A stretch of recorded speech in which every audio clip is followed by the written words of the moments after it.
வரைக்கும் நான் அப்படி தான் ட்ரீட் பண்ணிட்டு இருந்தாரு. Thank you sir. அண்ட் ரீசெண்டாக ஒரு பர்சனலாக இஷ்யூ வரும்போது அது சாருக்கே தெரியாது. ஸோ எனக்காக வந்து காலையிலேருந்து ஈவினிங் வரைக்கும் நின்றாரு. So thank you so much sir. இந்த படம் மூலமாக உங்கள் சந்திப்பு கிடைச்சது I am very happy sir.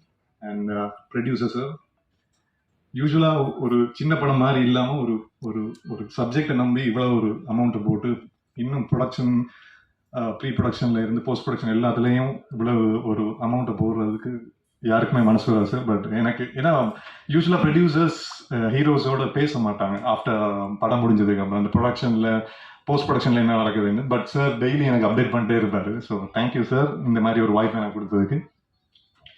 And நான் எப்பவுமே நம்புற விஷயம் என்ன அப்படின்னா, ஒரு டிஓபி சாருக்கு மட்டும் ஹீரோவை பிடிச்சிட்டுனா ஸ்க்ரீனில் அழகாக தெரியும். அதால நான் ஸ்டார்ட்லேருந்தே டிஓபி சார் தேடி போய் ஒரு ஐஸ் வந்து வைப்பேன்.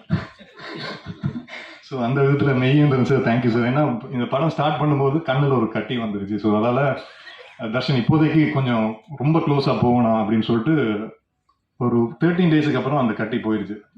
அப்போ மெய்யேந்திரன் சார் கூப்பிட்டு தர்ஷன் இனி ஆட்டத்தை பாருங்க அப்படின்ட்டு சாரே வேணான்னாலும் எனக்கு க்ளோஸ் எடுத்தாரு. ஸோ தேங்க்யூ சார், ரொம்ப நன்றி.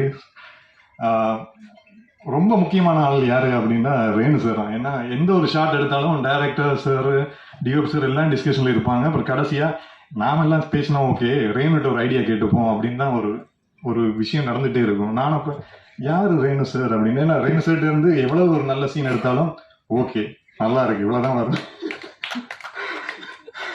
பட் பர்சனலாக அவர் ரீசெண்டாக ஒரு 2 டைரக்டர்ஸ் வந்து ஸ்டோரி சொன்னாங்க. அந்த ஸ்டோரி சொல்லி முடிஞ்சதுக்கப்புறம் நான் யார் சார் என்ன ரெஃபர் பண்ணது அப்படின்னு அவங்க சொன்ன விஷயம், ரேணு சார்ட்டு இந்த ஸ்டோரி சொன்னேன். ரேணு சார் தான் தர்ஷன் சொல்லுங்க, தர்ஷன் இது கரெக்டாக இருப்பாங்க. ஆனால் இது வரைக்கும் அதை ஃபோன் பண்ணி இந்த விஷயம் நடந்ததாவே எனக்கு சொன்னதில்லை. So thank you sir.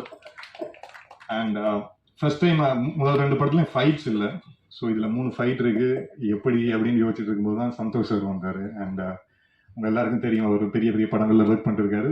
பட் இதில் அந்த ஃபைட்டு ரொம்ப பேசப்படும் நான் நம்புகிறேன். ஏன்னா எந்த ஒரு நிறைய ரோப் சீன்ஸ் எல்லாம் இருந்துச்சு. சார் வந்து சாரே நின்று டபுள் செக் பண்ணிட்டு தான் என்ன உள்ள விடுவார். So thank you sir.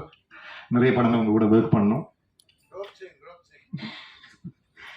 And music director, ஆக்சுவலாக டீசர் பார்த்ததுக்கு அப்புறம் வீட்டில் இருந்தும் சரி என் ஃப்ரெண்ட்ஸும் சரி கேட்ட விஷயம் யாரு மியூசிக் அப்படின்ட்டு. Vikas sir thank you so much. ஏன்னா சீன்ஸா பண்ணும்போது தெரில, அப்புறம் மியூசிக்கோட பார்க்கும்போது தான் தலைவன் என்னை காப்பாற்றி விட்டாரு. So thank you sir. And Mansoor Ali Khan sir, நாங்கள் எல்லாரும் அவர் படங்கள் பார்த்து வளர்ந்தது, ஊரில் இருந்தாலும் சரி ஸ்ரீலங்காவில் இருந்தாலும் சரி. ஸோ அவள் ஒரு பெரிய ஆர்டிஸ்ட் எப்படி ஒர்க் பண்ணுவாங்கன்னு நான் நேரில் பார்த்ததில்ல. ரவிக்குமார் சாருக்கு அப்புறம் Lal sir, Sujith Shankar sir, Mansoor Ali Khan sir